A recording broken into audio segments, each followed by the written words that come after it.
and those kinds of things, and that's not as certain these days. So we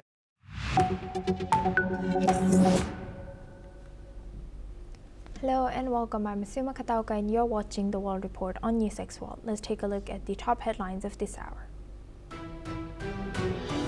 US President Donald Trump has dismissed remarks from Greenland's Prime Minister Jens Fredrik Nielsen after he reiterated Greenland's commitment to Denmark. Asked about the comments from Prime Minister Nielsen, Trump said that "I don't know who he is, but that will be a big problem for him." Bill and Hillary Clinton has said that they will not be testifying in the House Oversight Committee's Jeffrey Epstein investigation. Chairman of the House Oversight Committee threatens to hold the Clintons in contempt of Congress for refusing to testify. The planet logged its third hottest year on record in 2025, extending a run of unprecedented heat, according to US researchers and EU climate monitors. US President Donald Trump has now stated that a US takeover will be great for Venezuela as American oil companies formulate their re-entry strategy into the Venezuelan oil market. Independent human rights groups have stated that the death toll from the crackdown on protests in Iran has crossed 2,500 people. President Donald Trump tells Iranians to keep protesting, says help is on the way as US mulls strikes. Iran says US seeking pretext for military intervention. Iran official says 2,500 people are killed in the unrest.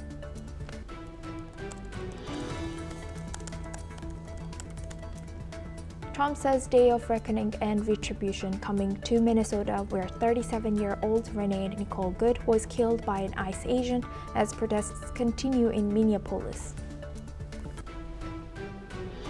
Apple signs multi-year deal with Google to fix Siri with Gemini, which the company promised at WWDC 2024, but has since been delayed.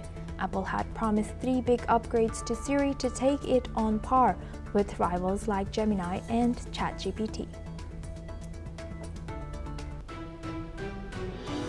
Now for this hour, we start with Iran. According to Iran's commander of the Revolutionary Guard's Aerospace Division, the country's stockpile of missiles has grown significantly since last year's 12-day war with Israel. He has emphasized that the country is at the peak of its military readiness, with wartime damages repaired and missile production surpassing pre-war levels. This statement comes amid rising tensions, particularly with US President Donald Trump's recent threats of intervention and ongoing anti-government protests in Iran. The increase in missile capacity highlights Iran's ongoing focus on bolstering its defense capabilities. Now, for this discussion, we welcome retired Major General Siddharth. He's a senior strategic and international affairs expert, joins us live from New Delhi. Thank you very much, Major General, for joining us once again. Good to see you. Thank you. Thank you. Major General, now looking at Iran's capabilities, how do you analyze this situation? What's their capacity like? Are they? Do you think they will be? Do you think we can believe that they have this huge stockpile right now and they are ready to counter attacks? That's a moot question, Soma. Good evening. Thank you for inviting me to your channel. And it is anybody's guess, but the fact of the matter remains that between June and January, almost about more than 6 months have passed by, and Iran does have defense industry capability to rejuvenate itself and go in for escalating or speeding up the production of missiles and warlike stores. First thing that comes to my mind as a military man is, does Iran have adequate air defense to beat or face the attacking echelons of USA?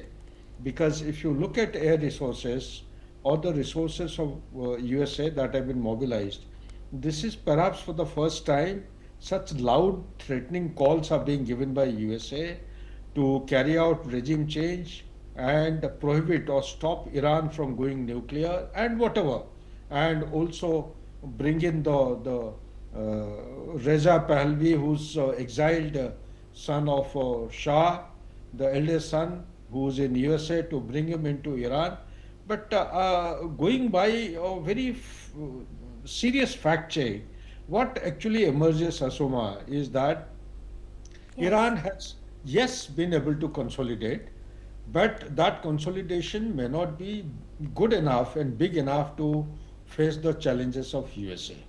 Okay, that is the first thing, the air defense. Air defense, I have got the list of air defense weapon systems they have been able to revive or produce between June and there are almost about 1700 anti-aircraft guns, including 14.5 mm ZPU-2/4, 23 mm ZSU. This will mean nothing to common civilians who listen to all this, but they have sufficient. But that sufficient number of air defense is not good enough to actually beat the cyber, the electromagnetic attack, and the terminal guided missiles, which may be launched from aerial platform as also from standard platform.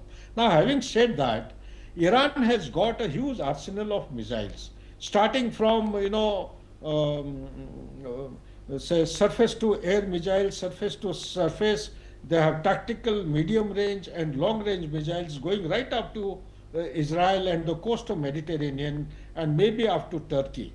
But one thing which is not getting highlighted is the number of hypersonic missiles and the Kajikamet, the killer, what do you call that? The killer drones. They have got a Shine variety of drones which are available with them. They can be used by the proxies who are operating, call it Houthis, call it the Hamas or Hezbollah, as also Hadil al-Saib and the militias who are operating in Iraq in proximity of Israel.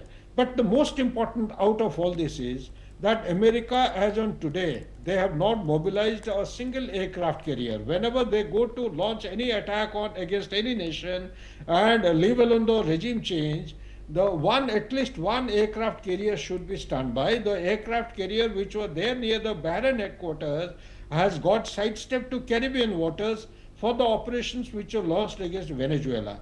That is yet to be reverted back to Bahrain. That is Gerald S. Ford, and no other aircraft carrier. All the 11 aircraft carriers of USA, they are committed on ground.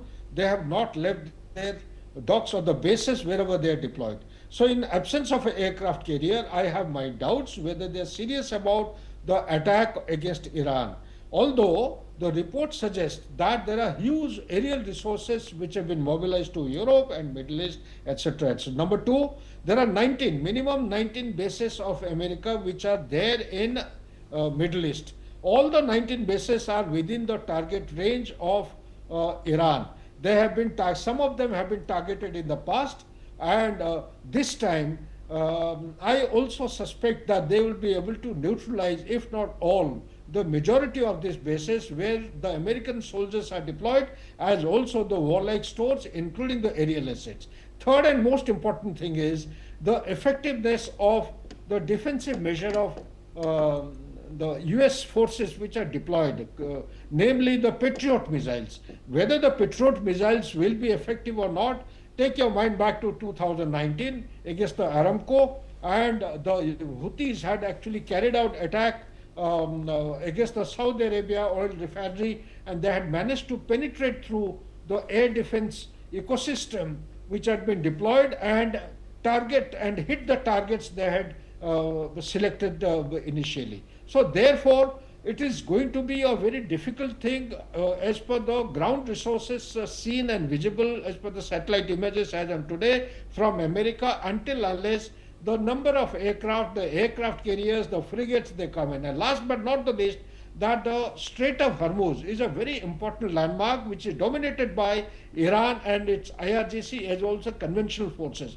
Almost about 20% of the global trade and oil passes through this. So therefore, any interdiction activity by Iranian forces will also impact the flow of oil along the sea of lanes of communication, thereby putting pressure on the oil market of the global order, which willy-nilly will impact USA as well. So under these circumstances, it is very premature to say that is USA genuinely going to carry out attack, or it is a kind of a isolation measure or it is an investment around Tehran, or although the CIA modules are already operating in Iran and particularly in Tehran, but taking advantage of the protest. Even the protest is also divided. These are not genuine protesters. There are some people who are protesting against the regime and demanding regime change primarily because of the weak economy.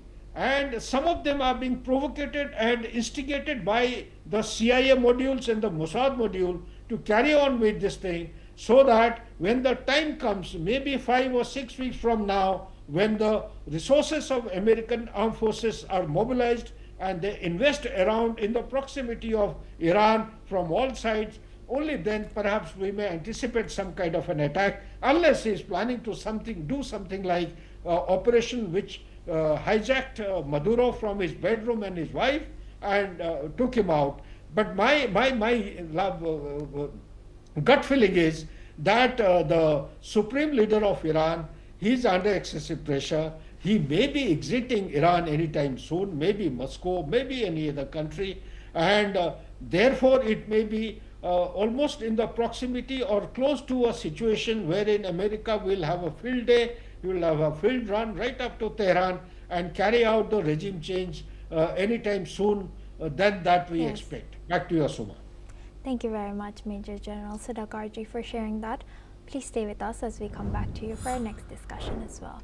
Now, moving the focus on to Europe, Finnish Central Bank Governor Olli Rehn has said that any loss of US Federal Reserve independence would push up inflation and might even endanger financial stability, as he expressed full solidarity with Fed Chair Jerome Powell. Meanwhile, Japan has declined to comment on the Bank of Japan's absence from a statement by other central banks supporting US Federal Reserve Chair Jerome Powell, following the Trump administration's threat of criminal indictment. The joint statement supporting US Federal Reserve Chair Jerome Powell was signed by the heads of the European Central Bank, the Bank of England, the Bank of Canada, as well as the central bank chiefs of Sweden, Denmark, Switzerland, Australia, South Korea, Brazil, and France. However, BOJ was not among the major central banks that issued the joint statement backing the Powell. Now, for this discussion, we welcome back Major General Sudhakarji. He's a senior strategic and international affairs expert. Thank you very much, Major General, for staying with us. Now, can you tell us why do you think BOJ was absent from this particular joint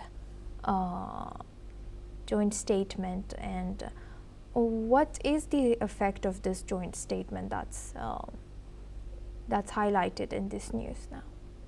Asuma, good question. We need to understand that the Federal Bank of USA, as per the Constitution of USA, they are entitled, they have been enjoying all throughout a degree of high autonomy and independence. And Donald Trump, right since his previous tenure, he has been putting pressure against them and trying to dictate terms. And in the current ongoing term, he has come down very heavily on the senior officials, particularly the federal governor, to reduce the interest rate. Now, to reduce interest rates arbitrarily, because that is what Donald Trump feels, by reducing the interest rate, you will be able to bring down the inflation, you will be able to bring the cost of products down, and you will be able to rejuvenate the economy, without understanding the deeper complexities of invisible and visible components and factors which impact the economy of a country like USA. So therefore the autonomous status has been empowered to the federal, and whenever a pressure like this comes, you have multiple banks in the world which are connected with the Federal Reserve, and they do give their independent comments, like you just listed out the Bank of England. But Japan has been seen as a country, it has refrained from giving independent comment. It tries to remain away from controversial issues such as this. This is not the first time, it has happened earlier as well. So they try to remain, because if you look at the understanding and the kind of relationship Japan and USA, notwithstanding the present impasse, which because of tariff, because of transactional kind of behavior of Donald Trump, notwithstanding that, Japan still continues. For example, I would say the treasury of USA today maintains um, um, those many bonds, or the value of the bonds in the treasury is equivalent to the debt that it has got, 38 trillion debt, or approximately up and down maybe by a couple of millions. So therefore, out of that, Japan is one of the countries. It maintains the largest deposit in the treasury. It's around 1 point some trillion dollar. Earlier it used to have a large amount, but now recently it has come down a little bit. But it reflects the faith and confidence that Japan maintains to actually sustain the relationship with the USA. Same is the case with UK. These are the two countries. China earlier used to have 3.3 trillion worth of dollars invested in the treasury. It has come down to 746 billions.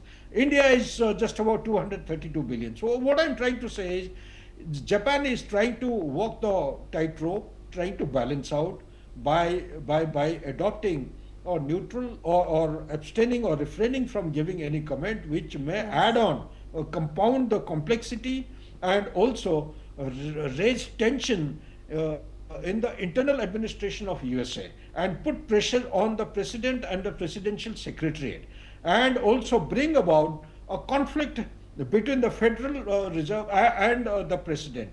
So it has always been seen in the past, as also this time it is nothing extraordinary. As regards the joint statement, it is purely a kind of a neutral stance which is being maintained by Japan. Yes. Japan is of the view that let America handle its internal issues. They won't like to interfere the way the Bank of England has given out a statement in favor of the leadership or the governor, federal governor. That is all I have to say, unless you have some other question, please. That's all. Thank you very much, Major General Sadakarji, for joining us and sharing that insight throughout our news. Now we move the focus on to Africa as Uganda heads to the polls today. Small business owners in the capital, Kampala, say they are hoping for a calm election after past votes were marked by tension and disruption. Mechanics vendors and market traders say campaign convoys and heavy security deployments during previous elections forced shops to close and kept customers away, cutting off income for workers who depend on daily earnings. Many fear the repeat if clashes or restrictions return around voting day. Uganda has been ruled by President Yoweri Museveni since 1986. Critics argue civic freedoms have narrowed in recent years, while authorities say election time restrictions are necessary to maintain order. Let's hear to what Ugandan citizens have shared. Zukira Bobi Wine yali ayitaawo, so manya abeera n'abantu bangi biki ate tiyagaasi n'abeera mungi. Ekirina engeri gye twafectingamu wano teri mulimu gutambula, tiyagaasi dduka obimanyi ebibeerawo, oba mwoli mu kwekalakaasa oba toliimu emirimu giba mifu. So nga ffe bamakanika abakeera okuva ewaka tukole, kirina engeri gye kitutaaganya enfuna yaffe. Oba ova ewaka ng'ozze kuyiiya kamere ka leero, olwo olunaku luba lukoze. Engeri gavumenti gy'egamba abantu okulonda badde eka, ate aba opposition bagamba basigalewo, ndabawaawo engeri y'obutakkaanya. Obuzibu buyinza okujjawo okusikangana emigwanga. Gavumenti egezaako okukuuma emirembe, ate bano bagezaako okukuuma nti bakuuma kalulu. Ekintu kyangirabye buli muntu yandizze ewaka, naffe okusigala ku mirimu gyaffe nga tukola. Now we move on to China. China has said that it attaches great importance to the safety of projects and personnel after a train derailed in northeastern Thailand caused by a construction crane collapsing onto 3 carriages, killed at least 25 people and injured about 80 others. The accident took place in the Sikyo district of Nakhon Ratchasima province, 230 kilometers northeast of Bangkok, on a train from the capital bound for Ubon Ratchathani province. Let's listen into what the Chinese Foreign Ministry spokesperson has shared. 我们注意到有关事故的报道，对事故造成人员伤亡表示慰问。中国政府高度重视项目和人员的安全。我们也正在了解情况。目前看呢，有关标段是由泰方企业在施工，事故的原因还在调查中。 Now we move on to our tech news. A major corporate battle is playing out in a Dutch court, with chipmaker Nexperia and its Chinese owner Vingtech fighting for control of the company. The case is being heard in Amsterdam, where judges are deciding whether to order a full investigation into allegations of mismanagement. Nexperia's European executives accuse Wingtech of shifting operations and intellectual property to China, a move that previously prompted the Dutch government to briefly seize control of the firm. That decision was later reversed to ease tensions with Beijing. Judges have already suspended Wingtech founder Zhang Shuzheng as CEO, citing governance concerns and potential conflicts of interest. Wingtech argues that its China-focused strategy makes businesses sense given strong demand in the Chinese auto market. The dispute has disrupted chip supplies for car makers, while Nexperia now plans to expand packaging operations in Malaysia. A final court decision is expected later. Now for this discussion, we welcome Tamir Periente. He's the CTO of Truly Specialized in Deep Fake Detection in the Communication Channels, joins us live from Tel Aviv. Thank you very much, Mr. Periente, for joining us. Welcome to NewsX World. Now, thank you. First of all, how do you view this trial and what are the key takeaways from this situation as it stands today? Yeah, so I see this trial as a test case for how Europe handles strategic tech assets when ownership is tied to China. And we saw many cases like this, right?